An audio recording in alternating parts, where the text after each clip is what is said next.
भारत वर्ष को 2047 में विकसित भारत बनाने का हमारा यह संकल्प। सुप्रभात। मैं टोकन क्रमांक 9 आज दिए गए विषय पर अपने विचार लेकर प्रस्तुत हूँ। मान्यवर, मैं आप सभी का ध्यान इस और आकर्षित करना चाहूंगा कि जिस विषय पे हम आज यहाँ चर्चा करने उपस्थित हुए हैं, आखिर उसकी परिभाषा क्या है। वास्तविकता में आज के वैश्वीकरण भूमंडलीकरण के अत्याधुनिक युग में जहां भारत अंतरिक्ष की अनंतता को स्पर्श करते हुए, अध्यात्म की चरमता को स्पर्श करते हुए देश की प्रधानता को धारण करता है, और उसी प्रधानता को धारण करते हुए इस देश के प्रधानमंत्री लाल किले की प्राचीर से 5 प्रण धारण करते हैं। उस 5 प्रणों में से एक प्रण होता है विकसित भारत का, और उस विकसित भारत के स्वप्न को जब मैं आज चरितार्थ होते हुए अपने दृष्टिकोण से देखता हूं तो देखता हूं साहब कि वास्तविकता में विकसित भारत 2047 एक संकल्प है। यह संकल्प है हमारी भारत की पराधीनता से स्वाधीनता का, यह संकल्प है हमारे लोकतांत्रिक मूल्यों की सफलता का। यह विकसित भारत 2047 यह संकल्प है हमारी परमाणु शक्ति संपन्नता का, और साथ में अहिंसा परमो धर्म के सिद्धांत को प्रतिपादित करने का। यह संकल्प है हमारे देश में धारा 370 हटने पर भारत की अखंडता अक्षुण्णता का। यह संकल्प है हमारे वैज्ञानिकों द्वारा चंद्रयान, गगनयान, मंगलयान द्वारा अंतरिक्ष में रचे गए कीर्तिमान का। यह विकसित भारत संकल्प है हमारी सेना के सम्मान का, नौसेना के स्वाभिमान का, और वायुसेना कीर्तिमान का। हाँ, यह विकसित भारत 2047 एक संकल्प है, एक चेतना है, और इस चेतना का उद्घोष करते हुए भारत को देखता हूं तो कुछ समय पहले भारत G20 की अध्यक्षता धारण करता है और उद्घोष करता है कि अयम निधा परोवेति गणनाल विचेतसाम उदार चित्ताम नाम तो वसुधैव कुटुंबकम। और उस उद्घोष को सुन के जब संपूर्ण विश्व भारत की ओर देखता है तो क्या देखता है? विश्व देखता है भारत की ओर कि आईटी टेक्नोलॉजी के सेक्टर में भारत का परचम पूरे विश्व के सामने बुलंद होने लगता है। तब मुझे कहना पड़ता है हाँ, विकसित भारत हम एक और पायदान पार कर गए।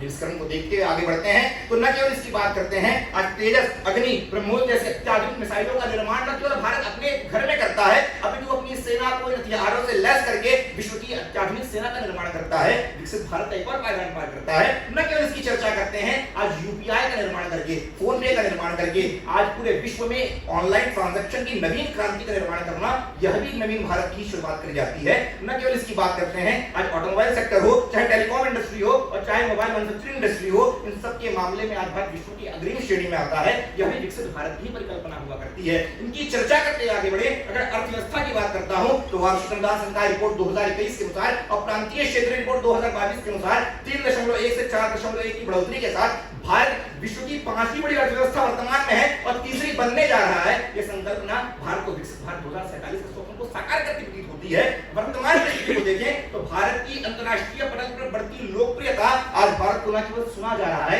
अभी तो समझा जा रहा है। यह भी विकसित भारत की संकल्पना को धारण करता है।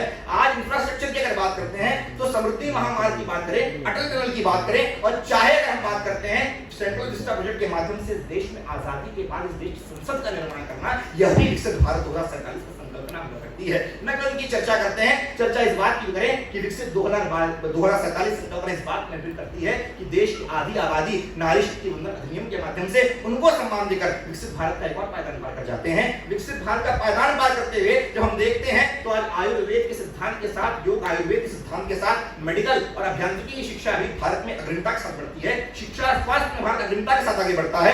पर साहब, जब इस सबको देखते हुए, अध्ययन करते हुए 2024 के इस मंच पे खड़ा हुआ मैं विकसित भारत 2047 की ओर देखता हूं तो एक उजालमान, एक सुंदर सी आभा में लिपटा हुआ मुझे भारत नजर आता है, और उसमें दाग नजर आता है। वो दाग उसकी शोभा को धूमिल करता है। वो दाग है जातिवाद का, प्रांतवाद का, क्षेत्रवाद का, वो दाग है बेरोजगारी का, भ्रष्टाचार का, घूसखोरी का, वह दाग है मणिपुर की जलती हुई चीखों का, वो दाग है इस देश में पेपर लीक होने विद्यार्थियों के खून के आंसुओं का, वो दाग है इस देश में अशिक्षा का। उस दाग को अगर हम और आप साथ में मिलकर मिटा दें तो साहब 2047 का विकसित भारत मेरे सामने प्रकट होता है। और उस भारत के जो विश्व में कहा जाता था, प्राचीन में कहा गया, वही पंक्ति दोहराता हूं कि यूनान रोम मिस्र सब मिट गए जहां से, यूनान रोम मिस्र सब मिट गए जहां से, बाकी अभी तक है नामो निशान हमारा। अरे कुछ बात तो है, हमने हस्ती मिटती नहीं हमारी, ये सब यो रहा है दुश्मन, ये दौरे जहां हमारा, सारे जहां से अच्छा हिंदुस्तान हमारा, हम बुलबुलें हैं इसकी, ये गुलस्तान हमारा। धन्यवाद।